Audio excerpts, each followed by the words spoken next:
কেন্দ্ৰত আপোনাৰ টেবুল থবলীয়া কথা নকব টেবুল থবলীয়া কথা নকব ভদ্ৰভাৱে কথা কব যদি কথা কয় ভদ্ৰভাৱে কব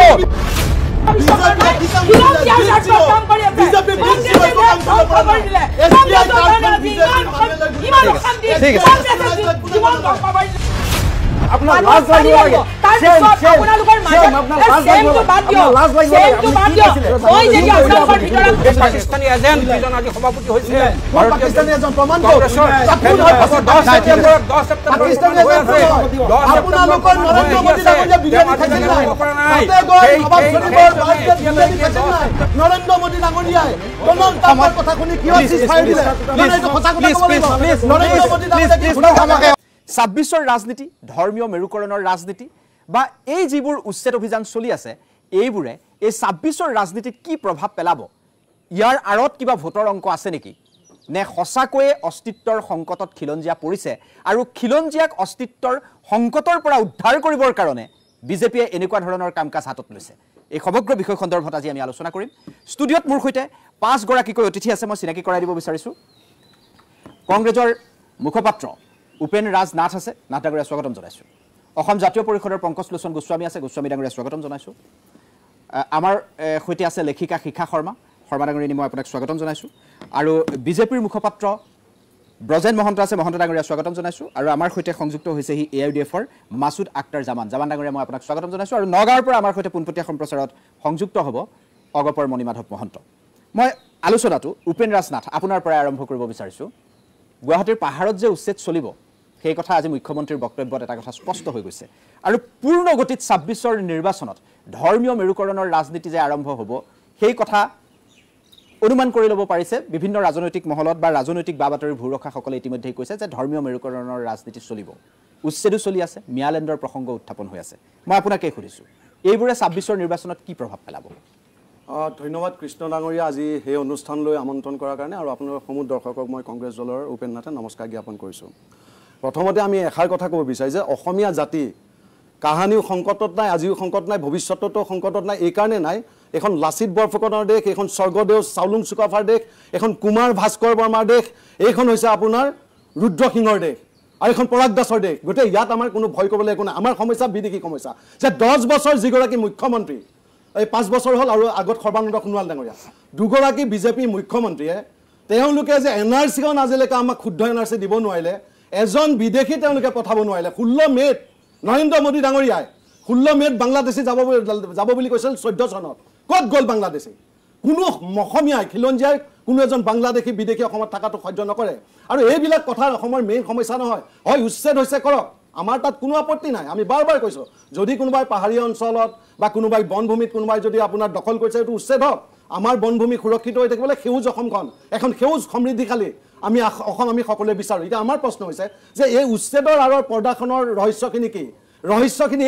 যে যিদিনাৰ পৰাই গৌৰৱ গগৈ ডাঙৰীয়া কংগ্ৰেছ দলৰ সভাপতি হ'ল যেতিয়াই আকাশে বতাহে সমগ্ৰ অসমত এটা বাতাবৰণ সৃষ্টি হৈ গ'ল যে 2026ত কংগ্ৰেছৰ নেতৃত্বত চৰকাৰ আহি আছে তেতিয়াৰ পৰা এই মুখ্যমন্ত্ৰীগৰাকীয়ে বিভিন্ন ধৰণৰ কাৰসাজি আৰম্ভ কৰিছে কালি মই এটা ষ্টেটমেণ্ট দেখিছোঁ যে এজন ল'ৰাই কৈছে মিয়ালেণ্ড লাগে উৰিয়াম ঘাটত সেই মিয়ালেণ্ড লগা ল'ৰাজনক এৰেষ্ট কৰিছে নাই আৰু দেখাততো চকুৰালি একদম চকুৰালি দেখাত গতিকে এই মই কৈছোঁ যে মিয়ালেণ্ড কোৱা সেই ল'ৰাটো এইটো বিজেপিৰে সৃষ্টি হ'ব অসমীয়া সমাজত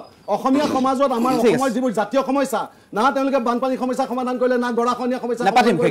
না হয় মই জাষ্ট কৈছোঁ না 6 জনগোষ্ঠী জনজাতিকৰণ সমস্যা সমাধান কৰিলে পথাৰত বৰ্তমান চিৰাল ফাট দিছে পানী নাই জলসিঞ্চন মন্ত্ৰীয়ে শুই আছে অসমখনক থৰ মৰুভূমি বনাবলৈ গৈ আছে গতিকে এই বিজেপি চৰকাৰ যি বিজেপি চৰকাৰ গৰু চোৰৰ কেলেংকাৰীত জড়িত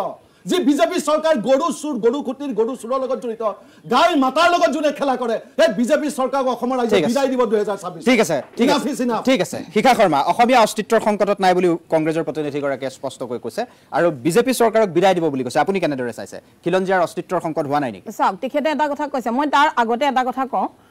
আমি খুব বেছি ইজনে সিজনক মানে কথাৰ মাজত কথা নকলে ভাল মানে আগতে অভিজ্ঞতা আছে কাৰণে কৈ থৈছো তেখেতে যথেষ্টখিনি সময় কথা কৈছে মই মাতমতা নাই গতিকে মোৰকো যাতে ক'বলৈ দিয়ে এতিয়া প্ৰথম কথা হ'ল তেখেতে এটা কথা কৈছে যে গৌৰৱ গগৈ যিদিনাৰ পৰা সভাপতি হ'ল সেইদিনাৰ পৰা উচ্ছেদৰ নাটকখন কৰিছে হিমন্ত বিশ্ব শৰ্মাই কথাটো তেখেতে একেবাৰে ভুল তথ্য দিছে কাৰণ হিমন্ত বিশ্ব শৰ্মাই 2024 চনৰ মানে 2024 চনৰ কথা যদি মই কওঁ যোৱা বছৰটোৰ 24 চনৰ জুন মাহত তেখেতে জুন মাহৰ 10-11 তাৰিখ মানৰ পৰা তেখেতে উচ্ছেদ কৰি প্ৰথম সোণাপুৰত কৰিছে গতিকে তেতিয়া গৌৰৱ গগৈ কংগ্ৰেছ সভাপতি নাছিল আৰু কংগ্ৰেছে কেতিয়াও কোনোদিন অসমত বিপদত পৰা দেখাই নাই কংগ্ৰেছে খিলঞ্জিয়াৰ কোনোদিন বিপদ দেখাই নাই আৰু কংগ্ৰেছে খিলঞ্জিয়াৰ বিপদ কোনোদিন নেদেখে তাৰ কাৰণটো হ'ল আজি যিটো সমস্যাৰ কাৰণে অসম তুলপাৰ লাগিছে যিটো বাংলাদেশে সমস্যাৰ কাৰণে 6 বছৰৰ এটা সুদীৰ্ঘ আন্দোলন হ'ল 855 জন অসমীয়া ল'ৰা শ্বহীদ হ'ল তাৰ পাছতো ইমান বছৰ আজি চাওক আমাৰ পথাৰবিলাক আজি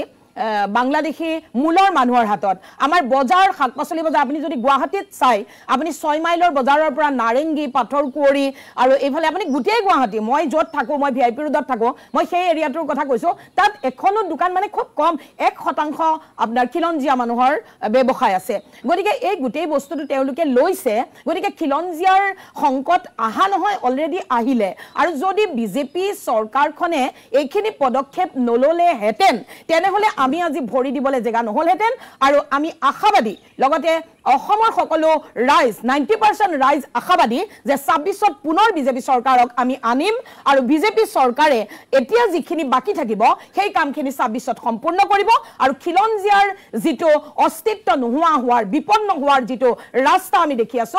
আমি গতি দেখি আছো সেইখিনি একমাত্ৰ সমাধান কৰিব পাৰিব বিজেপি চৰকাৰ আৰু হিমন্ত বিশ্ব শৰ্মাৰ যি পদক্ষেপ হেয়া ৰাজনৈতিক নহয় কেতিয়াও ৰাজনৈতিক নহয় এতিয়া সন্মানীয় কংগ্ৰেছৰ সদস্যজনে কলে যে তেখেতে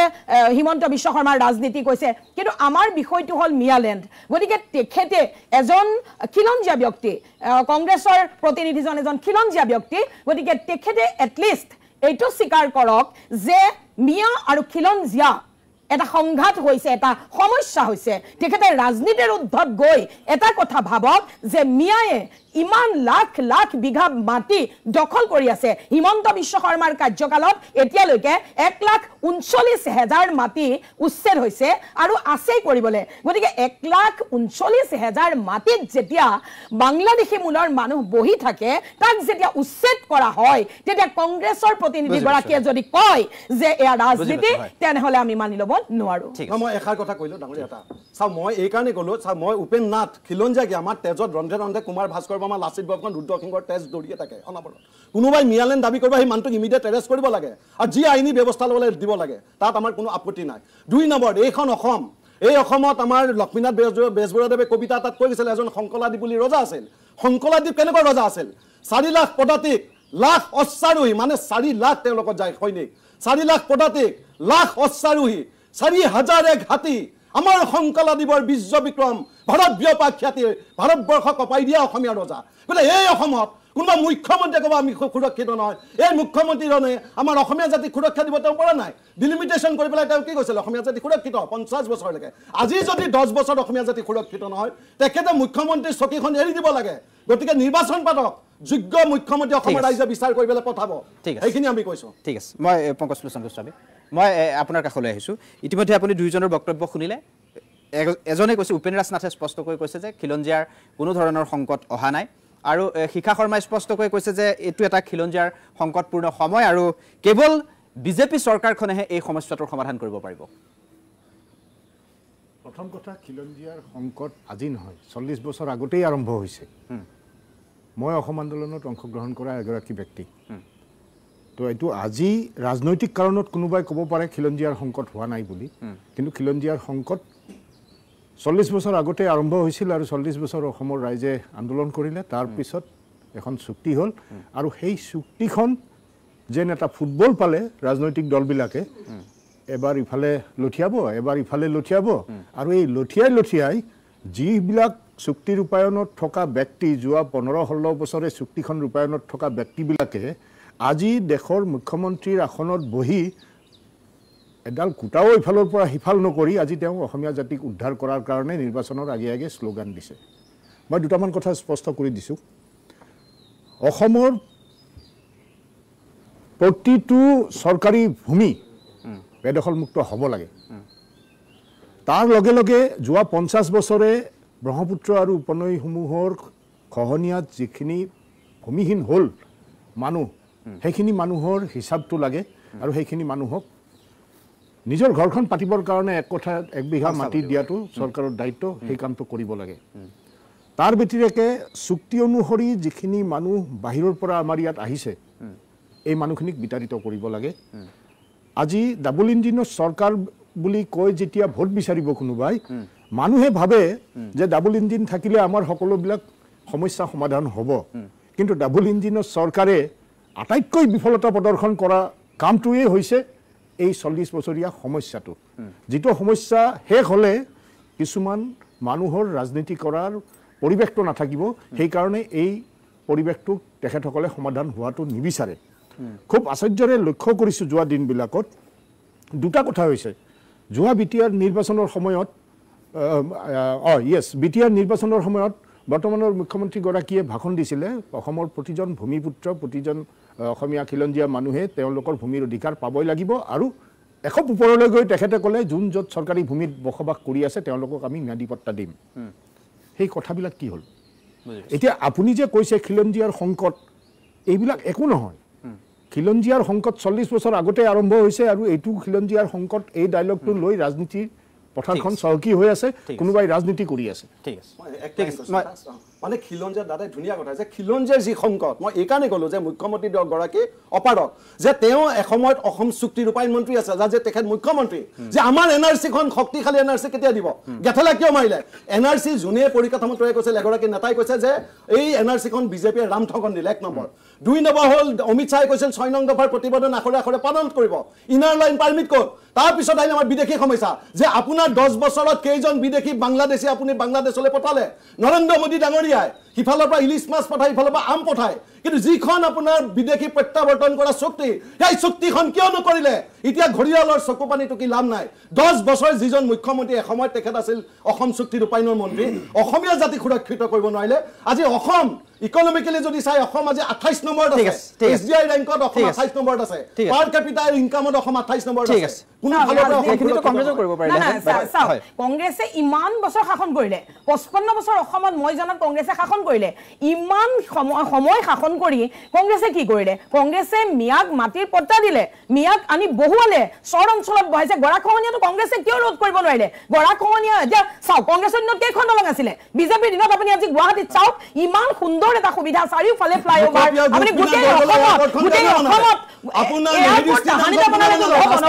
55 বছৰত এটা এয়াৰপোৰ্ট 55 বছৰত এটা এয়াৰপোৰ্ট 55 বছৰত এখন মেডিকেল কলেজ 55 বছৰত মাত্ৰ এখন মেডিকেল কলেজ কংগ্ৰেছে আৰু আপোনালোকৰ যিখন এটিএম কাৰ্ড লয় এসডিআই কিন্তু হিমন্ত বিশ্ব শৰ্মাই ইণ্ডিয়াৰ স্বাৰ্থত কাম কৰি আছে গোটেই অসম ৰাজনীতি কৰিছে 95% কংগ্ৰেছে কৰিছে কিন্তু হিমন্ত বিশ্ব শৰ্মাই কি কাম কৰি আছে বিজেপি কাম কৰি দিলে এসডিআই কাৰ্ড বিজেপি মামলালৈ গুৰি ঠিক আছে জীবন দৰকাৰ কৰিলে পঞ্চায়তী ৰাজ পঞ্চায়তী ৰাজ প্ৰেসিডেন্ট আজি পাকিস্তানৰ হিৰো কংগ্ৰেছৰ প্ৰেসিডেন্টৰ সংসদত দিয়া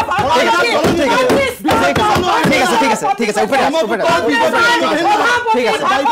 পাকিস্তানৰ কংগ্ৰেছৰ প্ৰেসিডেন্ট বিজেপিৰ মুখপাত্ৰ আপোনালোকে যদি বিজেপিৰ মুখপাত্ৰ বনাইছে আমি মই নাজানো বিজেপিৰ মুখপাত্ৰ মই নালাগে গোটেই কাম কংগ্ৰেছে আছে গোটেই 90% ঠিক আছে 90% চৰকাৰী কৰিছে মোক এটা কথা কওকচোন হয় বজেন্দা বিজেপিক ৰিপ্ৰেজেন্ট কৰিছে আজি টিবেটত হয় শিখা বাইদেউ আপুনি বিশিষ্ট লেখিকা হিচাপে মই নাগৰিক মই বিশিষ্ট লেখিকাটো আপুনি বাদ দিয়ক মই এখন দেশৰ নাগৰিক মই এখন নিৰাপত্তা দিব যিখন চৰকাৰে খিলঞ্জীয়াক নিৰাপত্তা দিব গোপীনাথ বৰদলৈয়ে অসম বচাই থৈ গৈছিল গোপীনাথ বৰদলৈয়ে অসমৰ প্ৰথম মুখ্যমন্ত্ৰী গোপীনাথ বৰদলৈয়ে অসম বচাই থৈ গ'ল ঠিক আছে ঠিক আছে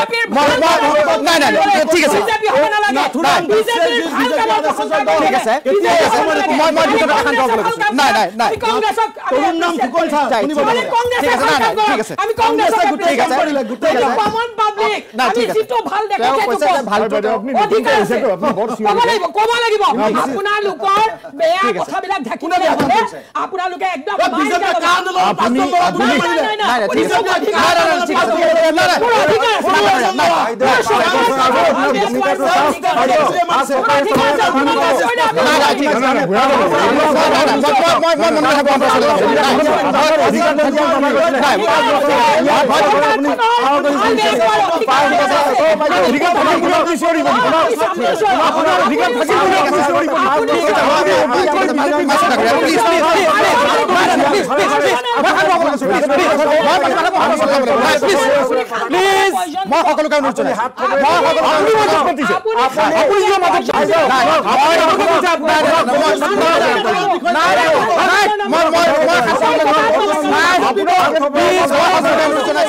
আপুনি সংসদ ভোটত ভোট আপুনি 24 ঘণ্টাত ভোট হলোৱা মানুহ আপুনি 24 ঘণ্টাত ভোট হলোৱা কি কথা কব শাসনলি নলব কি কথা কব আপুনি যে মতত পাতিছে আপুনি যে মতত পাতিছে কিয় দিব সরকারে প্লিজ প্লিজ না না আপনি যে আপনি মতত পাতিছে প্লিজ স্যার ভূমিকা এজন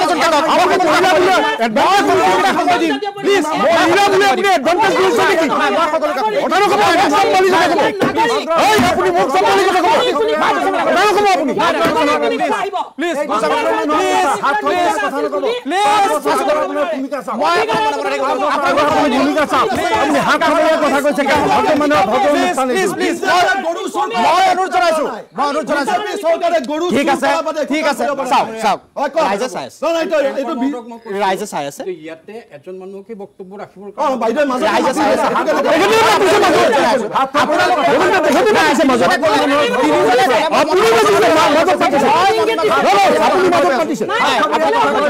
মই আহিম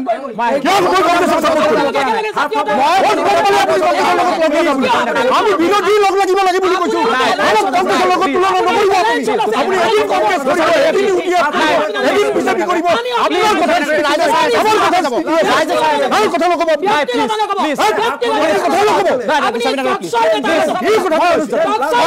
নাই মই মণিমাধৱ মহন্ত ওচৰলৈ যাম মণিমাধৱ মহন্ত মই আপোনাৰ ওচৰলৈ আহিছো নাই মই মণিমাধৱ মহন্ত শিক্ষা বাইদেউ নাই নাই উপন্যাস নহয় নাই নাই সেইবোৰ আপুনি পিছত গোপীনাথ নাই নাই উপন্যাস আপুনি উপন্যাস মই মনে মনে থাকিব কৈ মই কিতাপ পঢ়িব মহন্ত বিচাৰিছো নাই নাই উপন্যাস ধৈৰ্য ধৰক মই আপোনাক সময় দিম ব্ৰজেন মহন্ত মণিমাধৱ মহন্ত বহু সময়ৰ পৰা অপেক্ষা কৰি আছে মই বিজেপিৰ মুখপাত্ৰৰ ওচৰলৈ যাবই পৰা নাই আপোনালোকে বেছি উত্তপ্ত কৰিছে মই সংযমী হ'বলৈ সকলোকে অনুৰোধ জনাইছো মণিমাধৱ মহন্ত মই আপোনাৰ কাষলৈ আহিছো আপুনি এসময়ত সদৌ ছাত্ৰ সন্থাত আছিল তাৰ পৰৱৰ্তী সময়ত আপুনি এটা নমস্কাৰ জনাইছো হয় আপুনি এটা আঞ্চলিক ৰাজনৈতিক দলক এতিয়া বৰ্তমান প্ৰতিনিধিত্ব কৰে যিখিনি কথা আমি পাতিলো খিলঞ্জীয়াৰ অস্তিত্বৰ সংকটৰ বিষয়ে আমি ক'লো মিয়ালেণ্ডৰ কোনোবাই দাবী কৰিছে আৰু চাৰিওফালে উচ্ছেদ অভিযান চলিছে আৰু চৰকাৰে খিলঞ্জীয়াৰ অস্তিত্বৰ যি সংকট আহিছে বুলি কৈছে আৰু সেই সংকটৰ পৰা খিলঞ্জীয়াসকলক উদ্ধাৰ কৰিবৰ কাৰণে কাম কৰা বুলি কৈছে আৰু বিৰোধীয়ে এই বিষয়টোত ৰাজনীতিৰ গোন্ধ পাইছে মই আপোনাৰ পৰা স্পষ্টকৈ সুধিছো আপুনি এসময়ত আছুত আছিল আৰু এতিয়া আপুনি এটা আঞ্চলিক ৰাজনৈতিক দলক প্ৰতিনিধিত্ব কৰে আপোনাৰ মতামতটো কেনেকুৱা এনেকুৱা ধৰণৰ এই ক্ষেত্ৰত হয় প্ৰথম কথা মই সকলোকে নমস্কাৰ জনাইছো আৰু ভাবিছিলো যে ষ্টুডিঅ'ত আজি নিজে থাকি পেলাই এই কথাখিনি কৰিব পাৰিম কিন্তু ৰাজহুৱা কামৰ কাৰণে আজি গাঁৱৰ পৰা এই কাম কৰিবলগীয়া হ'ল যিনক মোৰে সৌভাগ্য বুলি ভাবিছো এটা আলোচনা বিতৰ্কলৈ যোৱা উচিত কিন্তু এনেধৰণে উশৃংখল হোৱাটো কোনো দৰ্শকে নিবিচাৰে এই গোটেই কথাবিলাকৰ লগত জাতীয় জীৱনৰ কথা জড়িত হৈ আছে আমি সেইকাৰণে সকলোৱে খুব যুক্তিসংগতভাৱে কথাবিলাকক উত্তৰ দিয়া উচিত আৰু ইয়াৰ পৰা যাতে কতো ধৰণৰ কোনো সমাজখনত বিশৃংখল নহয় সেই কথাটো আমি অসম গণ পৰিষদৰ পৰা আশা কৰিম যি নহওক অসমৰ ৰাইজে খিলঞ্জীয়া ৰাইজে জাতি ধৰ্ম নিৰ্বিশেষে খিলঞ্জীয়া বুলি কওঁতে আমি কোনো অকল এটা সম্প্ৰদায়ক বুজাব বিচৰা নাই অসমত বসবাস কৰা অসমৰ খিলঞ্জীয়া গোটেই মানুহখিনিয়ে আজি অস্তিত্বৰ সংকটত এতিয়া নহয় আজিৰ পৰা ৪৫ বছৰ আগতেই ভুগিছিলে আৰু তেতিয়া অসমৰ ৰাইজে save Assam today save India টুমৰো বুলি কৈছিল 1979 চনৰ পৰা 1985 চনলৈ পৃথিৱী কপোৱা অসম আন্দোলন হৈছিল 555 জন শ্বহীদ হ'ল বহু হাজাৰ নিৰ্যাতিত হ'ল অসম চুক্তি স্বাক্ষৰিত হ'ল এটা ৰাজনৈতিক চেতনাৰ জন্ম হ'ল যি নহওক তেতিয়াৰ পৰা আমি ভাৰত চৰকাৰক অসম চৰকাৰে সেই দায়িত্ব লৈছিল ভাৰত চৰকাৰে সেই ধৰণে যেনেধৰণে অসম চুক্তিখন স্বাক্ষৰিত কৰিছিল সেই ধৰণে কিন্তু যেনেধৰণে কংগ্ৰেছৰ শাসনত থাকোঁতে ৰূপায়ণ হ'ব লাগিছিল অসম চুক্তিখন সেনেধৰণে ৰূপায়ণ নহ'ল সেইটো অসমৰ কাৰণে এটা দুৰ্ভাগ্যজনক কথা যে এটা ৰাজনৈতিক দল হৈ পেলাই অসম আন্দোলনৰ দৰে এটা আন্দোলন হোৱাৰ পিছত ইমান ৰাইজে ত্যাগ কৰাৰ পিছতো কিয় অসম চুক্তিখন বাধা প্ৰদান কৰিবৰ কাৰণে IMDT জাপি দিয়া হ'ল ভাৰত চৰকাৰৰ গৃহ মন্ত্ৰালয়ে যেনেধৰণে ব্যৱস্থা ল'ব লাগিছিল ব্যৱস্থা নল'লে এতিয়া আমাৰ মিত্ৰজোঁটৰ NDA চৰকাৰ নৰেন্দ্ৰ মোদী ডাঙৰীয়া আৰু অসমত হিমন্ত বিশ্ব শৰ্মা ডাঙৰীয়া আৰু অতুল বৰাৰ নেতৃত্বত চলা চৰকাৰে আজি খিলঞ্জীয়াৰ স্বাৰ্থত যিখিনি কাম লৈছে সত্তৰ ভূমি বেদখল উচ্ছেদ কৰিছে আৰু লগতে হেল্ল' লগতে শুনি আছোঁ কৈ যাব হেল্ল' লগতে বনাঞ্চলকে আৰম্ভ কৰি যিবিলাক আমাৰ বেদখল হৈ আছে এই উচ্ছেদ কৰাটো এটা সময়োচিত পদক্ষেপ বুলি আমি ভাবিছোঁ আৰু এই অস্তিত্বৰ সংকটটো আমি ভুগি আছোঁ এই অস্তিত্বৰ সংকট অকল উচ্ছেদৰ দ্বাৰা নহয় আমাক এটা অৰ্থনৈতিক আন্দোলন লাগিব যি আন্দোলনৰ জৰিয়তে আমাৰ খিলঞ্জীয়া মানুহে অৰ্থনৈতিকভাৱে স্বাৱলম্বী হ'ব পাৰিব জাতীয় জীৱনত শক্তিশালী হ'ব পাৰিব আমি আগবাঢ়ি যাবলগীয়া বহু কথা আলোচনা কৰিবলগীয়া আছে সকলো কথা নিৰ্বাচন কেন্দ্ৰিকভাৱে জাপি দি পেলাই কংগ্ৰেছে যদি ভাবিছে এই ইছ্যুটোক এটা নিৰ্বাচন কেন্দ্ৰিক কৰি পেলাই সাম্প্ৰদায়িক দৃষ্টিভংগী খানো তেতিয়াহ'লে এই কথাটো ভুল কৰা হ'ব আমি এই ক্ষেত্ৰত জাতীয় এই বিষয়টো খুব গভীৰভাৱে চৰ্চা কৰাৰ প্ৰয়োজন আছে ঠিক আছে আমি চৰ্চা কৰাৰ প্ৰয়োজন আছে কংগ্ৰেছৰ মই স্প'ক্সপাৰ্চনে ক'লোঁ মণিদা আপুনি ক'লে যে কংগ্ৰেছে অসম চুক্তি কাম আমাৰ দিনত অসম চুক্তি স্বাক্ষৰ হৈছিল তাৰপিছত AGPৰ আপোনাৰ 10 বছৰ হ'ল চৰকাৰ বৰ্তমান বিজেপি 10 বছৰ 20 বছৰ AGP আৰু বিজেপি বৰ্তমান 20 বছৰ চৰকাৰ তাৰপাছতো আপোনাৰ যি বিদেশী প্ৰত্যাৱৰ্তনৰ যিখন চুক্তি এখন বাংলাদেশৰ লগত কিয় নকৰিলে আৰু NRC খনৰ ষ্টেটাছ কি আপুনি মুখ্যমন্ত্ৰীক বৰ্তমান সোধকচোন এবাৰ যে হে হিমন্ত বিশ্ব শৰ্মা ডাঙৰীয়া আমাৰ এই যিখন NRC ষ্টেটাছটো ঠিক আছে গতিকে আপোনাৰ কৰিব পৰা নাই মই মণিমাধৱ মহন্ত আপোনাৰ বিগ জিৰো আলুগুটি সূৰ্যৰ পোহৰৰ দৰে জলজত পটপট হৈ আছে তেওঁ নিশ্চিতভাৱে অসমৰ খিলঞ্জীয়া ৰাইজৰ কাৰণে এটা সুদূৰ প্ৰসাৰী আৰু শক্তিশালী পদক্ষেপ লৈ দেখুৱাইছে যিটো কংগ্ৰেছে কৰিব পৰা নাছিল তেওঁ মহানগৰৰ ৰাজনীতি কৰা নাই তুষ্টিকৰণৰ ৰাজনীতি কৰা নাই NRC আমাক লাগিব ৰূপায়ণ হ'ব লাগিব অসম চুক্তিৰ প্ৰতিটো দফা ৰূপায়ণ হ'ব লাগিব আৰু তাৰ কাৰণে মুখ্যমন্ত্ৰী ডাঙৰীয়া কিন্তু হিমন্ত বিশ্ব শৰ্মা ঠিক আছে জাপি ৰখা হ'ল IMDT জাপি দি পেলাই ঠিক আছে মই মহন্তৰে আপোনাৰ ওচৰলৈ বজন মহন্ত মই আপোনাৰ ওচৰলৈ গৈছোঁ আপুনি ইমান সময় আলোচনাখিনি শুনিলে কংগ্ৰেছে বহুকেইটা অভিযোগ কৰিছে এতিয়াও মণিমাধৱ মহন্তৰ কথাখিনি কৈ থাকোঁতে উপেন ৰাজে অভিযোগৰ ওপৰত অভিযোগ কৰি আছে হয় তেওঁলোকৰ অভিযোগৰ ওপৰত অভিযোগ আছে গতিকে আমি প্ৰতিটো অভিযোগৰে উত্তৰ দিবলৈ স্থিতিত আছোঁ নিশ্চিতভাৱে প্ৰয়োজনীয় কথাখিনি আমি উত্তৰ দিম কিন্তু নাথ ডাঙৰীয়াই যি ধৰণে অভিযোগটো আনিছে আচলতে অসমীয়াত এটা কথা আছে ওপৰলৈ যদি আপুনি থু মাৰে আপোনাৰ ঘূৰি মুখতে থুটো পৰে অৰ্থাৎ আজি তেখেতে ইমান শিৰ ফুলাই ইমান জোৰত কথাখিনি কৈছে যে কংগ্ৰেছ চৰকাৰে কি কয় বিজেপি চৰকাৰে আজি 10 বছৰে কি কৰিলে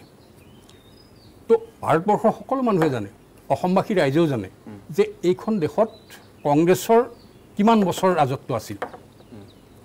প্ৰায় 60 বছৰতকৈ অধিক কাল কংগ্ৰেছে ইয়াতে শাসন কৰিছিল তেখেতে উন্নয়নৰ কথা কৈছে গোপীনাথ বৰদলৈ এয়াৰপৰ্ট কোনে বনাইছিল মেডিকেল কলেজ কোনে বনাইছিল ৰাজধানী ট্ৰেইনত বাইদেউ জাচিখা বাইদেউ কিন্তু আপুনি কওঁতে মই এক বাক্য কোৱা নাছিলোঁ আপুনি কওঁতে মই এক বাক্য কোৱা নাছিলোঁ নাই এনেধৰণে কথা কোৱাৰ গতিকে আপোনালোকক ধৈৰ্য ৰাখক না কলৈ যাব আপোনালোকে ৰাইজেহে সিদ্ধান্ত ল'ব তো গতিকে ধৈৰ্য ধৰি আপুনি কথাখিনি শুনক আপুনি যিখিনি অভিযোগ আনিছে সেই অভিযোগেই মই খণ্ডন কৰিবলৈ গৈ আছোঁ গতিকে আপুনি শুনাৰ ধৈৰ্য ধৰক তো প্ৰথম কথাটো হ'ল তেখেতে কৈছে যে অমুক এয়াৰপৰ্ট তমুক ITI হেন তেন হাবি যাবি উন্নয়ন কংগ্ৰেছে কিমান কৰিছিল সেই কথাত ক'লে মই তেখেতে কৈ আছোঁ যে কংগ্ৰেছে 70 বছৰত মাত্ৰ ব্ৰহ্মপুত্ৰৰ ওপৰত 3খন দলং বনাইছিল এতিয়া কিন্তু এই 10 বছৰত 5খন দলং কমপ্লিট হ'ল আৰু 8খন দলং কমপ্লিট হ'বলৈ মানে ইতিমধ্যে কাম চলি আছে গতিকে 70 বছৰত 3খন দলং আৰু 10 বছৰত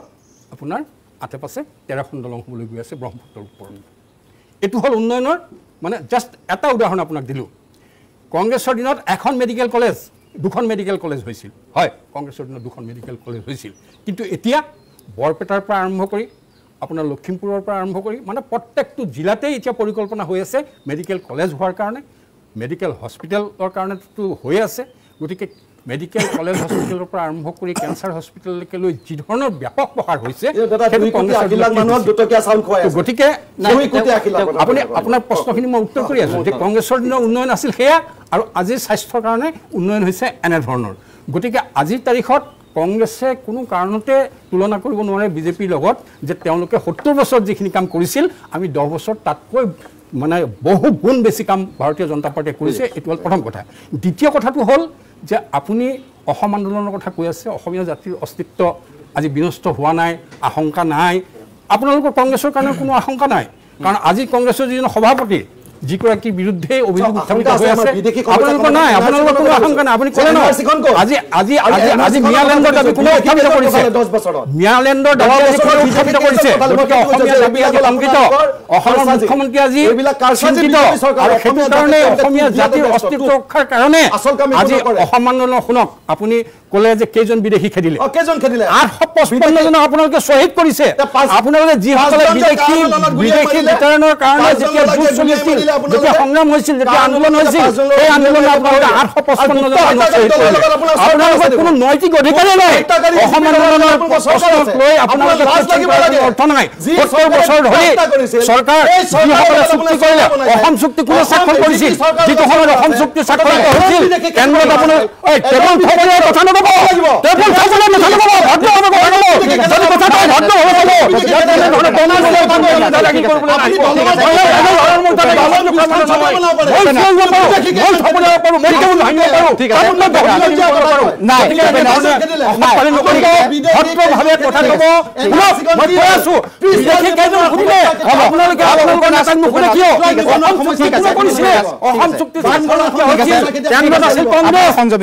কংগ্ৰেছ আছিল কেন্দ্ৰত ষ্টেটত আছিল কংগ্ৰেছ অসম চুক্তি স্বাক্ষৰিত কৰিছিল 40 বছৰ পেলাই থৈ দিলে পুনে পেলাই থৈ দিলে 40 বছৰ ডাঙৰ 40 বছৰ বেছি 10 বছৰটো বেছি আৰু আপোনালোকে লগত কি আনিছিলে তাৰ লগত আনিছিলে আপোনালোকে গতিকে সেই ধৰণে সেই প্ৰশ্নবিলাক নিজে থু পেলালে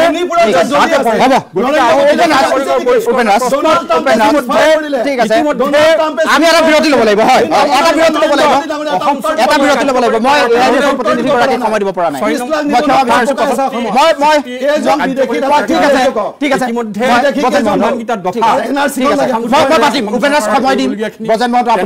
কেন্দ্ৰীয় চৰকাৰ কৰিবলগীয়াখিনি সেইমতে ইতিমধ্যে সদৌ অসম ছাত্ৰ সন্থা যি ষ্টেক হোল্ডাৰ তেওঁলোকৰ লগত আলোচনা চলি আছে আপোনালোকে জানে আপোনালোকে অসম আন্দোলনৰ বিৰোধী আপোনালোকে 855 জন মানুহ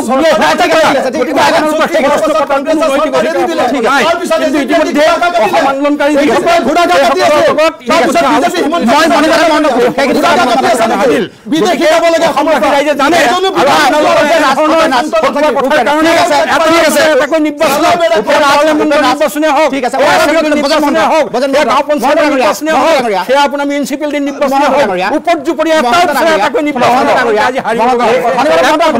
অসমবাসী ৰাইজে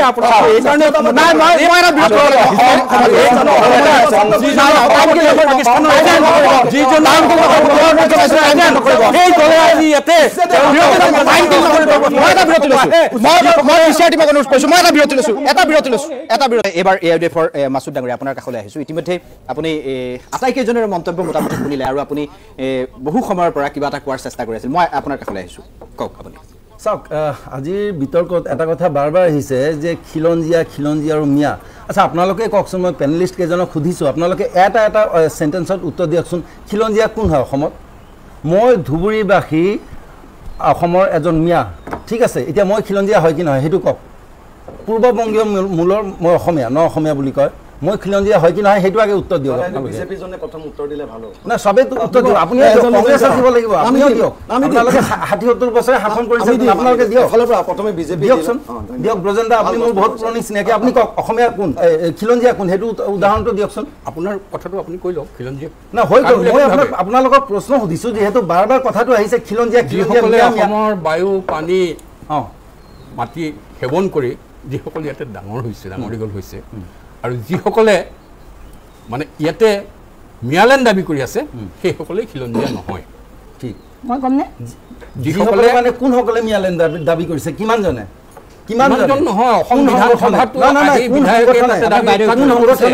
অসম বিধানসভা মই আপোনাক সুধিছো কোন সংগঠনে কিমানবাৰ দাবী কৰিছে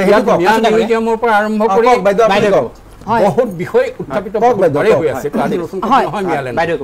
মোৰ মতে কাৰণ ইয়াততো আমি নিজৰ নিজৰ কথাই কৈ আছো মোৰ মতে যিখিনি অসমৰ ভূমিপুত্ৰ যিখিনি জনগোষ্ঠীয় মূলৰ মানুহ যিখিনি অনুসূচিত জাতিৰ মানুহ আৰু যিখিনি অসমলৈ আদিৰ পৰা অসমত আহি আছেহি কংগ্ৰেছ বিজেপি আৰু অন্যান্য ৰাজনৈতিক দলবিলাকে অসম শাসন কৰিবলৈ লোৱাৰ বহু বছৰৰ আগৰ পৰাই কুমাৰ ভাস্কৰ বৰ্মা 445 খ্ৰীষ্টাব্দত আহিছিলে তেনেকৈ যিখিনি মানুহ সেই তাহানিৰে পৰা য'ত পলিটিক্সৰ পথটোকে নাছিলে ঠিক আছে আপুনি কমপ্লিট কৰিব দিয়ক না চৰকাৰে নহ'ব চৰকাৰে এটা ৱৰ্ড ভুলখিনি যদি আপুনি আমি কি কৰিম আপুনি ভুলকে বুজিব মোৰ কথাটো যেতিয়া পইণ্টলৈ আহে তেতিয়া মোক বাধা দিয়া হয় মোৰ কথাটো যেতিয়া দিশত যায় তেতিয়াই বাধা দিয়া হয় যিখিনি মানুহ অৰিজিনেল মানুহ আৰু যিখিনি মিয়া মানুহ সেইখিনি কেতিয়াও অসমৰ অৰিজিনেল মানুহ নহয় তেওঁলোক বাংলাদেশৰ মূলৰ হয় তেওঁলোকক কংগ্ৰেছৰ দিনত ভোটাধিকাৰ দিয়া হৈছে বা বিজেপিৰ দিনতো তেওঁলোকক আধাৰ কাৰ্ড দিয়া হৈছে বহুতৰ এনআৰচিত নাম পাইছে কিন্তু অৰিজিনেল খিলঞ্জীয়া বুলি ক'লে কেতিয়াও বাংলাদেশীয় মূলৰ মানুহ নপৰে ঠিক আছে বাইদেউবিলাকক বিজেপি চৰকাৰে কেতিয়া না ৰ'ব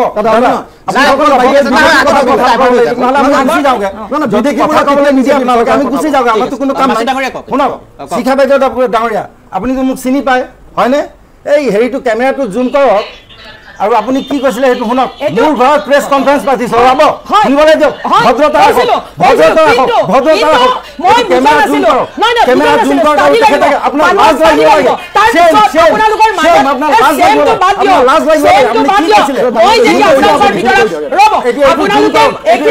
আপোনালোকে এইখিনি আছিল আপোনালোকৰ বাহিৰৰ কেৰেক্টাৰ আপোনালোকে বাহিৰত আপোনালোকে অসমীয়া স্কুলত পঢ়ে আপোনালোকে অসমীয়া মেখেলা চাদৰ পিন্ধে কিন্তু আপোনালোকৰ ভিতৰত আপোনালোকে বিহু নাপাতে আপোনালোকে কোনো ধৰণৰ অসমৰ সভ্যতা সংস্কৃতি যোৱাবাৰ ইলেকশ্যনত মই যেতিয়া আপোনালোকৰ গভীৰৰ পৰা গভীৰলৈ গ'লো তেতিয়া মই ৰিয়েলাইজ কৰিলোঁ যে আপোনালোকে ভাৰতৰ সভ্যতা সংস্কৃতি আগবাঢ়ি নলয় মোৰ ভুল হৈছিলে কাৰণ মই জনা নাছিলোঁ আপোনালোকৰ অভিনয় শিকাবলৈ টাইম লাগিলে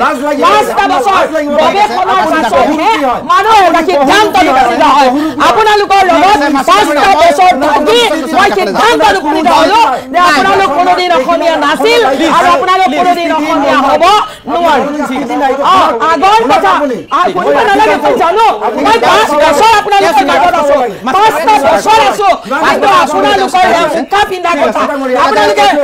দেখাই গামোচা লয় কিন্তু আপোনালোকে কোনো এইটো ব্যক্তিগত বিষয়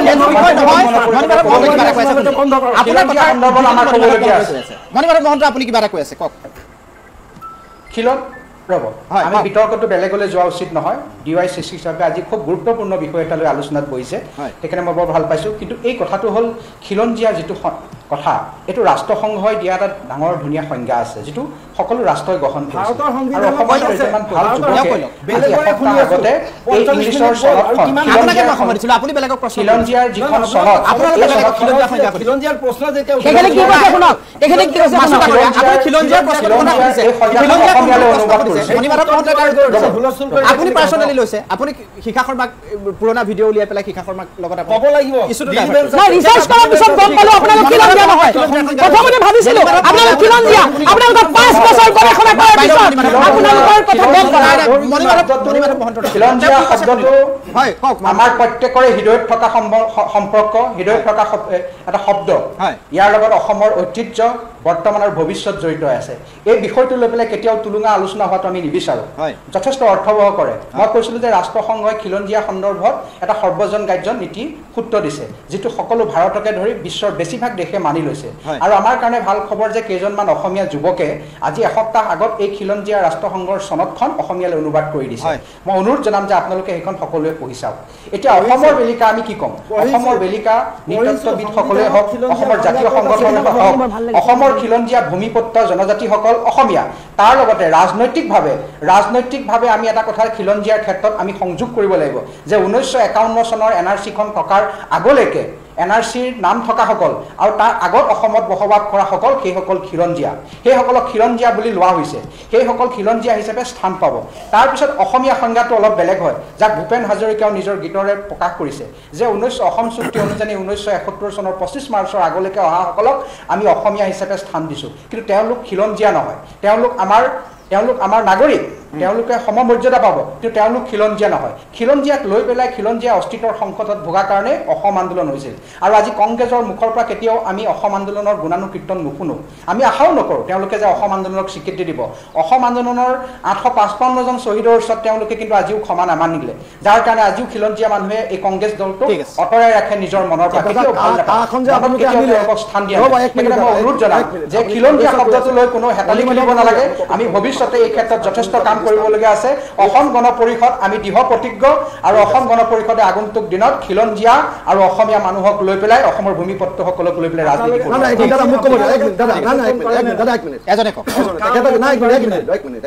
তেখেতে কৈছে মই কৈ লওঁ কংগ্ৰেছৰ ফালৰ পৰা তেওঁক মই প্ৰথম প্ৰশ্ন এটা কৰিব বিচাৰিছিলোঁ যিখন কায়ে গোটেই আপোনাৰ NRCখন আপোনাৰ সুপ্ৰিম কোৰ্টত গেঠলা মাৰাই দিলে আপুনি কিয় একচেপ্ট কৰিলে এজিপিয়ে আন্দোলনত 5 জনক কিয় গুলিয়াই মাৰিলে এজিপি বিজেপি চৰকাৰে আৰু কাখনৰ কাৰণে NRC হোৱা নাই আৰু আপোনালোকে তাৰপিছত আপোনালোকে বিদেশী প্ৰত্যাৱৰ্তন চুক্তিখন কিয় কৰিব পৰা নাই আপোনালোকৰ মুখ্যমন্ত্ৰী হিমন্ত বিশ্ব শৰ্মা ডাঙৰীয়াই বাৰ বাংলাদেশ গৈ আছে আৰু কিয় বাংলাদেশ গৈছে বাৰ তাত কি কৰি আছে আমাৰ সভাপতি গৌৰৱ গগৈ ডাঙৰীয়াই কৈছে যে হিমন্ত বিশ্ব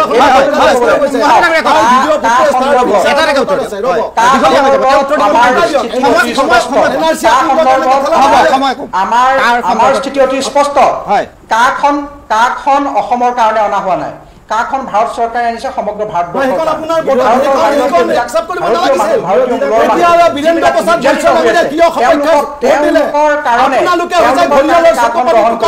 অসম গণ আপুনি শুনি লওক সৰ্বভাৰতীয় প্ৰেক্ষাপটত গ্ৰহণ কৰিছো অসমৰ প্ৰেক্ষাপটত আমি কাক গ্ৰহণ কৰা নাই অসমৰ প্ৰেক্ষাপটত আমি কাক গ্ৰহণ কৰা নাই আপুনি উচ্চতম ন্যায়ালয়ত অসমীয়া আমাৰ গোচৰ আছে অসমৰ প্ৰেক্ষাপটত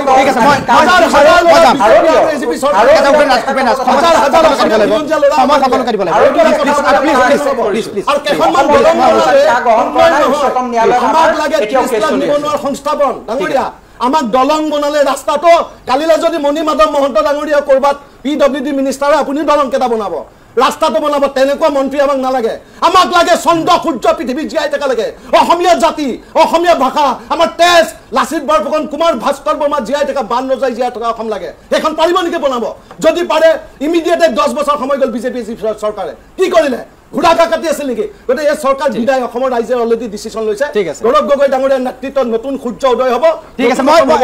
দেখা যাব মাসুদ ডাঙৰীয়া কিবা এটা ক'ব খুজিছিলে হয় হ্যাঁ মই যেটো কৈছো যে আজিলৈকে যিসকলে খিলঞ্জীয়া থিয়ৰি আছে প্ৰথম কথাটো হ'ল খিলঞ্জীয়াত তেওঁলোকে ডেফিনিশ্যন কেলে দিব নোৱাৰিলে হোৱাৰ ইজ দ্য প্ৰব্লেম ডবল ইঞ্জিনযুক্ত চৰকাৰ চলি আছে কংগ্ৰেছ বাদ দিয়ক ডবল ইঞ্জিনযুক্ত চৰকাৰ চলি আছে আপোনালোকে খিলঞ্জীয়াৰ ডেফিনিশ্যন এটা কিয় দিব নোৱাৰিলে আৰু যিসকলে কৈছে খিলঞ্জীয়াৰ অস্তিত্ব নষ্ট হৈ গৈছে এই চাওক এয়া মোৰ ওচৰত ফটো আছে হিমন্ত বিশ্ব শৰ্মা ডাঙৰীয়া টুপি পিন্ধি পিনে বাংলাদেশৰ কিবা চাই দিয়া চিজ দিয়া দৰবাৰত গৈ পিনে খা হৈ আছে এইটো কি লাজ লাগিব লাগে এইটো ফটো মোৰ লগত আছে কিতাপখনৰ মোৰ লগত আছে মই চ্যালেঞ্জ দিওঁ এই অৰ্থ কি হ'ব পাৰে আজি কথা হৈ আছে ঢাকেশ্বৰী মন্দিৰ মই দেখাইছো ফাৰ্ষ্ট টাইম বাংলাদেশত হিমন্ত বিশ্ব শৰ্মা তেখেতৰ স্ত্ৰী সহকাৰী গৈ কিনে কিবা চাই দিয়া চিজ দিয়া পীৰ চাহেবৰ দৰবাৰ ইয়াতে আছে কিতাপখন মোৰ লগত আছে কি হৈছে ডাবল ষ্টেণ্ডাৰ্ড সেইটো আপোনালোকে কওক আৰু দ্বিতীয় কথাটো হৈছে যিসকলে খিলঞ্জীয়া কৰে আপোনালোকে কাক কেনে সমৰ্থন কৰে কওক আপোনাৰ শিখা শৰ্মা ডাঙৰীয়া আপুনি কওকচোন আপুনি কাক সমৰ্থন কৰে কিনা মই আপুনি ক'লে নকওঁ কাৰণ ইয়াত এজন কেলে নকব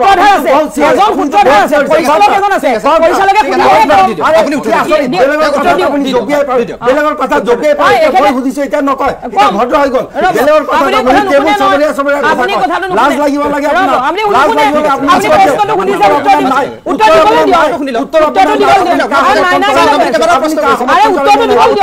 সমৰ্থন কেলে কৰে যদি খিলঞ্জীয়া চিঞৰিছে কাৰ সমৰ্থন কৰাৰ কোনো নৈতিক অধিকাৰ নাই কাৰ সমৰ্থন কৰি বাংলাদেশী দলক আপুনি সমৰ্থন কৰিছে লাজ লাগিব লাগে লাজ লাগিব লাগে এতিয়া খিলঞ্জীয়া শব্দটো থাকিল বুলিয়েই আমি আমাৰ ধৰ্মটো পাহৰি নাযাওঁ নহয় আপুনি মাজত নামাতিব মোক কথাটো কমপ্লিট কৰি লওঁ আমি খিলঞ্জীয়া হয় কিন্তু পেৰেলেলি আমাৰ এটা ধৰ্ম আছে সনাতন ধৰ্ম সনাতন ধৰ্মৰ মানুহখিনি জীয়াই থাকিবলৈ এখনেই দেশ আছে ডাঙৰ দেশ সেইখনেই হ'ল ভাৰতবৰ্ষ সনাতন ধৰ্মৰ মানুহখিনিৰ জন্মস্থান ভাৰত গতিকে যেতিয়াই সনাতন ধৰ্মৰ মানুহখিনি অন্যান্য ৰাষ্ট্ৰত ভয়ংকৰ বিপদৰ সন্মুখীন হয় বা যেতিয়াই ভাৰতত থকা সনাতন ধৰ্মৰ মানুহখিনিয়ে নাগৰিকত্ব কিবা কাৰণে নাপায় তেতিয়া তেওঁলোকক নাগৰিকত্ব দিয়াটো সনাতনৰ দেশ হিচাপে ভাৰতৰ দায়িত্ব সেইটো কাৰণতে আমি সনাতন হিচাপে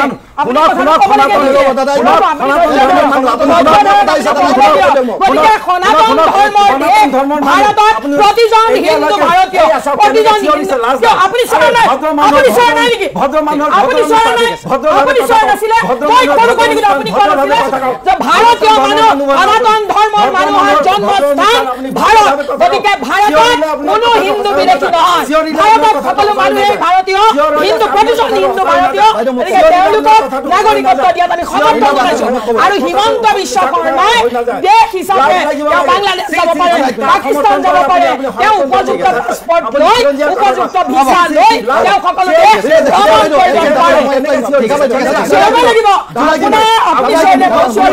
আপুনি চলিলে মহোচৰী চলিব লাগিব আপুনি চলিলে মহোচৰী আপুনি সমৰ্থন কৰাৰ লগত সমৰ্থন কৰাৰ লগত খিলঞ্জীয়া সমৰ্থন কৰাৰ লগত এইটো নহ'ব আপুনি চলিলে মহোচৰী কোনো মোৰ আছে এইখন মোৰ অসম ইয়াত মোৰ সাত পুৰুষৰ জন্মস্থান মই চলিম এয়া আপুনি চলিলে আপুনি কাক সমৰ্থন কৰি চিঞৰে সমৰ্থন কৰি কাক সমৰ্থন কৰি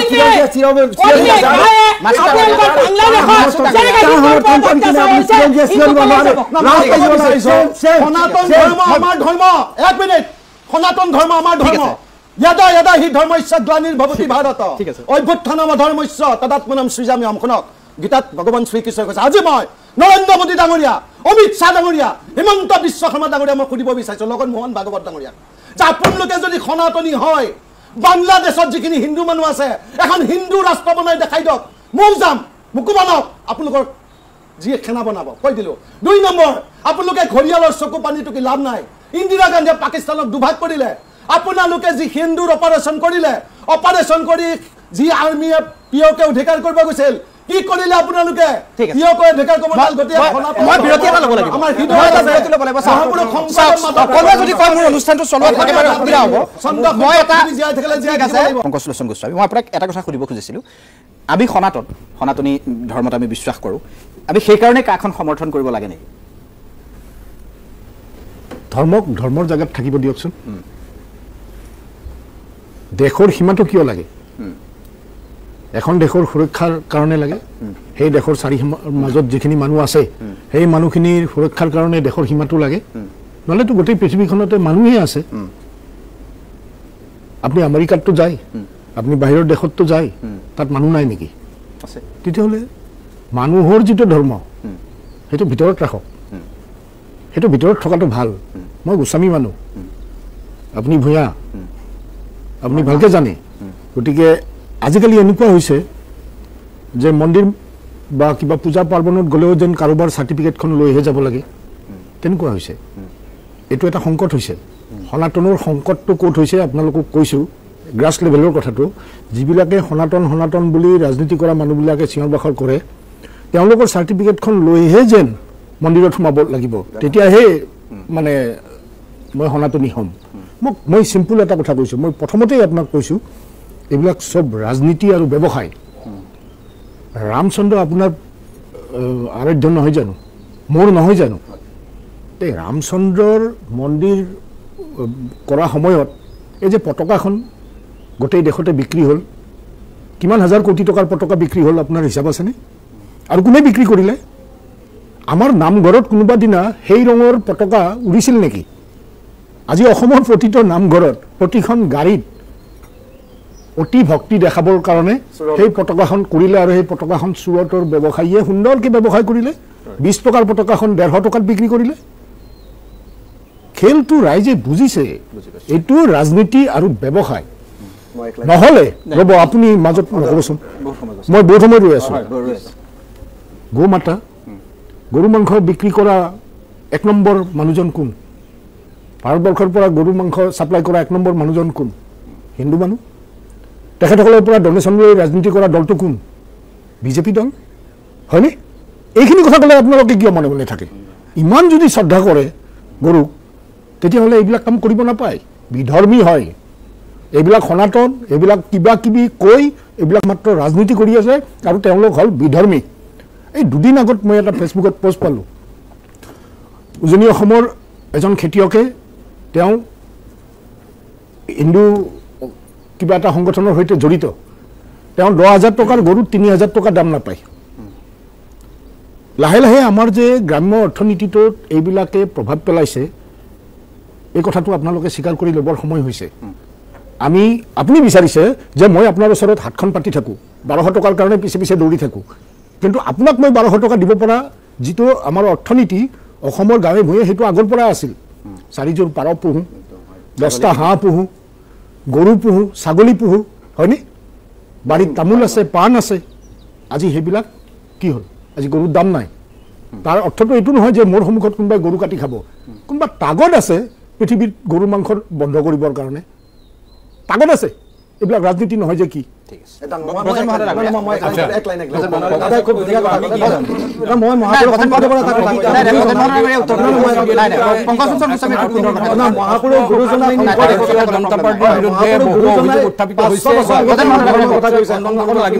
গতিকে মই এংকৰ ডাঙৰীয়াক অনুৰোধ কৰিম যাতে মই কৰিব পাৰোঁ কা সম্পৰ্কে কেইবাজনো প্ৰশ্ন উত্থাপিত কৰিছে যে কা আন্দোলনটো কিয় কৰা হ'ল কিয় কাক সমৰ্থন কৰে কা আনিছে ভাৰতীয় জনতা পাৰ্টিয়ে কা গৃহীত হৈছে আৰু ইতিমধ্যে সেই কাৰ অধীনত নাগৰিকত্ব এপ্লাই কৰা 2জন বা 3জন মানুহে ইয়ালৈ আহিছে যিটো প্ৰচাৰ আছিল যে লক্ষ লক্ষ বাংলাদেশী হিন্দু আহি অসম ভৰি পৰিব এনেধৰণৰ কোনো কথা মানে ঘটনা ঘটা আমি নেদেখিলোঁ 1 নম্বৰ কথা 2 নম্বৰ কথাটো কা হৈ যোৱাৰ পিছত অসমত কেইবাটাও নিৰ্বাচন অনুষ্ঠিত হ'ল পাৰ্লিয়ামেণ্টাৰী নিৰ্বাচন হ'ল এছেম্বলি নিৰ্বাচন হ'ল গাঁও পঞ্চায়তৰ নিৰ্বাচন হ'ল মিউনিচিপালিটি নিৰ্বাচন হ'ল এটাৰ পিছত এটাকৈ প্ৰতিটো নিৰ্বাচনত একেবাৰে অভাৰ হুলমিং মেজৰিটি লৈ মানে ভাৰতীয় জনতা পাৰ্টি ক্ষমতালৈ আহিল সেইটো মানে অৰ্থাৎ সেই কাখনক মেণ্ডেট দিছে কাক মেণ্ডেট দিছে পাৰ্লিয়ামেণ্টৰ কথা কৈছোঁ মই এছেম্বলিৰ কথা কৈছোঁ গতিকে তাতে মেণ্ডেট দিছে সেই কাখনক ৰাইজে অনুমোদন দিছে 2 নম্বৰতে ইলেকশ্যন জাতি মাটি খেতি ৰক্ষাৰ প্ৰতিশ্ৰুতি আহিছিল আৰু নিৰ্বাচন যে আপুনি কিমান হিমন্ত বিশ্ব শৰ্মা ডাঙৰীয়াই অসমৰ কাৰণে আজি ইলেকশ্যন কৰিছে আৰু সেই ইলেকশ্যনৰ সময়তে তেওঁলোকে এটা নেৰেটিভ কৰিছে যে পাকিস্তানী এজেণ্ট যিজন আজি সভাপতি হৈছে পাকিস্তানী এজন প্ৰমাণ কংগ্ৰেছৰ 10 ছেপ্টেম্বৰ আপোনালোকৰ নৰেন্দ্ৰ মোদী ডাঙৰীয়া বিজেপি খাইছে নাই যিজনে পাকিস্তানী পাৰ্লিয়ামেণ্টত হিন্দুৰ তেওঁলোকে ভাৰতবৰ্ষৰ সৈন্য বাহিনীৰ সপক্ষে তেওঁলোকে কথা ক'ব পৰা নাই ভাৰতীয় সৈন্য বাহিনীক তেওঁলোকে দুৰ্বল কৰাৰ তেওঁলোকে কথা কয়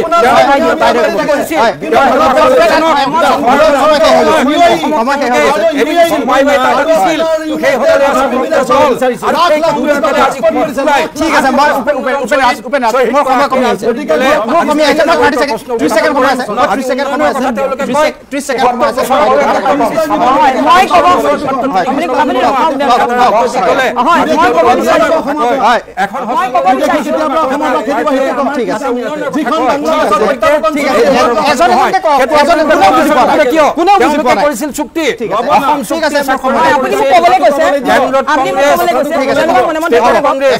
আপুনি মোক ক'বলৈ কৈছে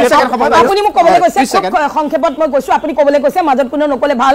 যে হয় ধৰ্ম নিজৰ জেগাত থাকিব লাগে ধৰ্মক আমি দেশৰ ভিতৰলৈ এইবিলাক কথাত আনিব নালাগে একদম সহমত একদম সত্য কথা কিন্তু ধৰ্মক দেশৰ মানুহৰ মাজলৈ আনিলে কোনে 1947ত ধৰ্মৰ ভিত্তিত পাকিস্তানক আঁতৰাই দিয়া হ'ল কিয় 1971ত ধৰ্মৰ ভিত্তিত ভাৰতক আকৌ দ্বিখণ্ডিত কৰি বাংলাদেশ দিয়া হ'ল কিয় আৰু পাকিস্তানৰ এগেইনষ্টত যেতিয়া অপাৰেশ্যন সিন্দুৰ হৈছিলে অসমৰ মিয়াই পাকিস্তানক ছাপোৰ্ট কৰিছিলে কিয় এখন নৰেন্দ্ৰ মোদী ডাঙৰীয়া কিয় অধিকাৰ কৰিব নোৱাৰিলে যেতিয়া আৰ্মি সশস্ত্ৰ হৈ আছে তেওঁলোকে পাকিস্তান 3 বছৰ নৰেন্দ্ৰ মোদী ডাঙৰীয়াই ডনাল্ড ট্ৰাম্পৰ কথা শুনি কিয় চিজফায়াৰ দিলে মানে এইটো সঁচা কথা ক'ব লাগিব নৰেন্দ্ৰ মোদী ডাঙৰীয়াই সমাকে হৈ গৈছে আমি ধৰ্ম কংগ্ৰেছে ধৰ্ম কথা ক'লে ঠিক আছে এইটো হ'ব নোৱাৰে আমি ধৰ্মৰ কথা ক'লে সম্প্ৰদায় আৰু তেওঁলোকে ধৰ্মৰ কথা ক'লে তেওঁলোক নাই ঠিক আছে মই সময় দিব নোৱাৰিম নাই প্লিজ প্লিজ প্লিজ প্লিজ মই কাকো সময় দিব নোৱাৰিম প্লিজ প্লিজ প্লিজ প্লিজ মই সকলোকে অনুৰোধ জনাইছোঁ আৰু সকলোকে মই সংযম ল'বলৈ অনুৰোধ জনাইছোঁ আৰু এই অনুষ্ঠানৰ পৰা মই বিদায় লৈছোঁ নমস্কাৰ